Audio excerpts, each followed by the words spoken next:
first of all, let's familiarize ourselves to the automatic gear shifter. This is the automatic gear shifter, and this is the park position where it normally is when your car is standing stationary. Now if you notice, there are two buttons here that I want you to take note of. One is right in the front, which you press to move it from park to any gear, right? Then there is one at the bottom which is called shift lock, and we will come back to it later. Okay, in terms of gear positions, there is P, which is park, R, that is reverse, N neutral, D for drive, and then there is this number 2, which is technically equivalent to the second gear in the manual transmission, but not second alone, 1 and 2 really combined. I will tell you about it later. And then there is L, which is the load or low or equivalent to the first gear in the manual transmission. Simple.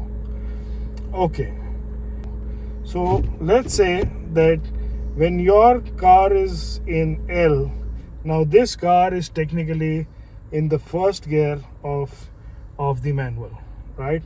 This car will operate with the same power and same RPM and torque as the first gear in manual, and this is most useful when you're doing steep inclines, steep declines, very slushy, very muddy snow situations, or if you need power in any situation. Now if we put it in number 2, which means that at this position it will have access to both the first and the second gear, and based on how much you're accelerating your car, it'll either be in the first gear or the second gear, right? So according to me, you'll get the best of both worlds, because the car knows if it needs to step down and goes to the first gear, or it's on number 2 if there is enough acceleration.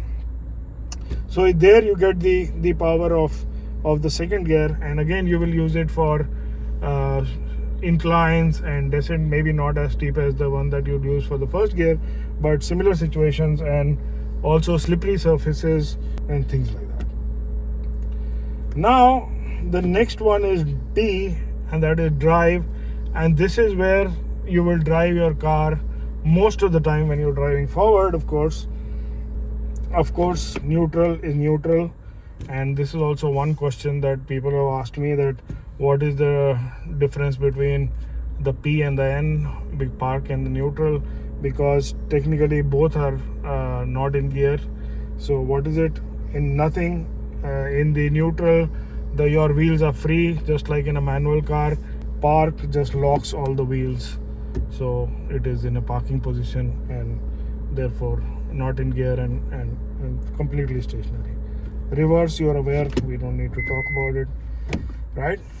But one more thing I want to point out right here is the shift lock button. Now a lot of people don't know what this shift lock button is for, but it is a very useful button.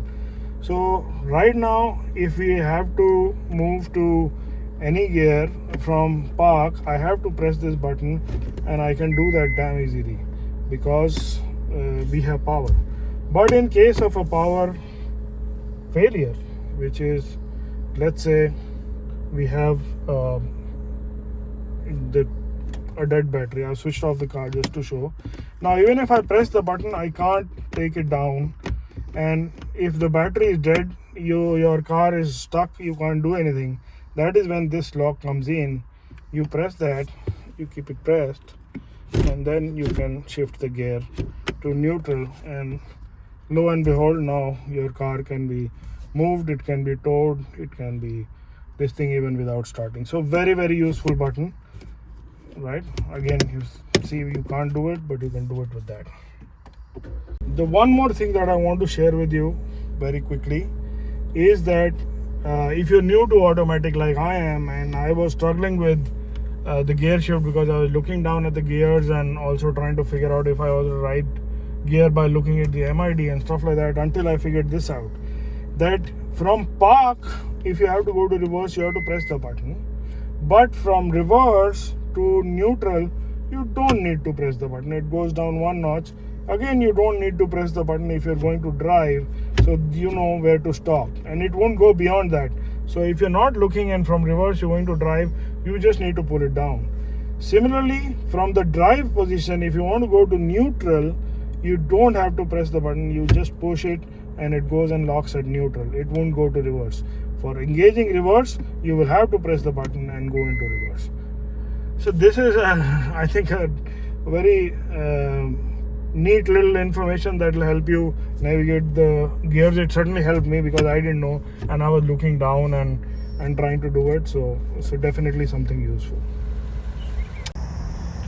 Okay, I do hope that all of your questions around the automatic transmission have been answered.